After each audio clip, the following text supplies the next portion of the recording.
Greetings, Grade 28 leaders. Lesson 6 is up on the 6th commandment, thou shalt not commit adultery. So the opening question is to get a discussion going, and here's the question. Do you think marriages would be healthier if folks got married much younger than the way things are trending these days, which is late 20s to early 30s? Please explain. So what I'm getting at here is a little bit of a radical idea these days, because I would imagine most would say it would be better if young adults waited longer to get married.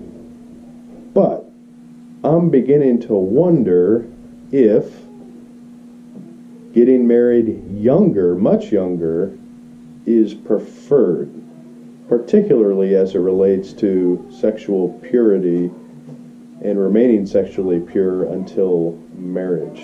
So, here's what normally happens in my mind. Somebody in high school, college, falls in love, and it's a really pure, beautiful kind of love. They love this person tremendously. And then often a parent comes in and kind of says, well, you know, you're young, you're going to meet more people, you need to date more, you need to have more experience. And I see the wisdom a little bit in that, but then I wonder what would be lost if this kind of pure idea of marriage and love were actually permitted to bloom. And so no hard science on it yet. Of course, people have gotten married at all different ages. Some high school sweethearts and have been married for 50 plus years or more. So anyway, something to think about. So then you have the passage actually there.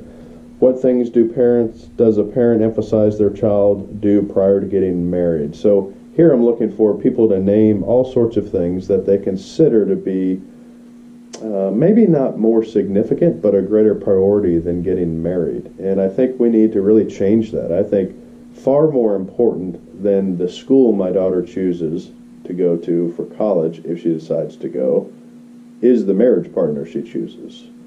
And so I don't know why we don't talk this way, because that's a much more important decision. Now, if she were to go to A&M or Baylor, not going to be a difference in terms of her marriage will be better because she went to one university or the other.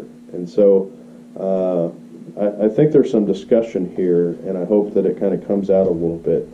What we get into in this next one is getting people to rank the following order from most important to least important in terms of what you want for your child. And the three options are good paying job, diploma from a great college, and healthy marriage. And so these two questions kind of go together, and I want us to really begin to look at what are we spending more energy on, and what are we talking about more to our children as it relates to these three things. And my hunch is we're going to talk more about college, a job, than we ever are about marriage, what it looks like, the type of partner you want, what faith has to do with marriage, and worship has to do with marriage, and all those sorts of things, which we should be talking about much more than college, in my opinion. Sexual desires and drives are natural. How long do you think a young adult can remain sexually pure if marriage is a low priority? I think this is a real thing, because God calls us to remain sexually pure, and I think if you're expected to stay sexually pure to your late 20s, early 30s, I think hormonally that's just a tremendous challenge to overcome for a young adult, okay? And so I think that ought to be a consideration. And I think sexual purity ought to be valued, so much so that it influences how we see marriage and when we get married and how we approach marriage. The next is the Discover section, a number of passages to read. One will look at homosexuality. One will look at how Jesus in the Sermon on the Mount expands this commandment. And then we'll look at Philippians 4:8, which is a rare passage, but I'm wanting you guys to figure out how could this passage be used to talk about marriage and sexual purity, okay? And then there's a quote from the Large Catechism, and this is just getting at you, if you're married in your group, things to consider, things to think about.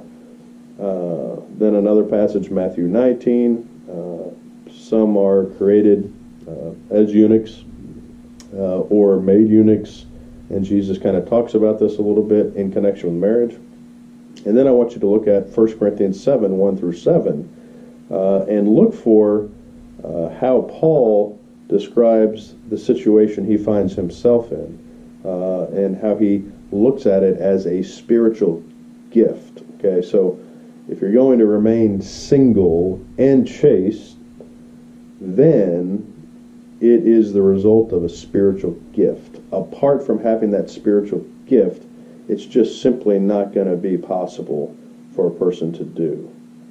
And then lastly, list what you believe to be the top 3 things Satan uses to lead people to transgress this commandment. Okay, and I think this will be interesting just to see what people say. And then in the prayer section, take time to pray for children and grandchildren that aren't yet married or maybe even are divorced.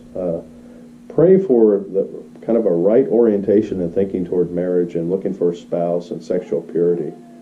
And then make a list for yourself, if married, about things you need to work on to remain chaste. If the trust level is there, share with a prayer partner in the group. For example, if one is struggling with porn, flirtatious relationships, or some other obstacle, I hope your group can get deep enough to where if somebody's really wrestling with this, let's pray about it, get an accountability partner, and if it's in the pornographic realm, there are some serious things out there today that can help people who have this addiction. Okay? So have a good study. I think this will be a good one for all of us.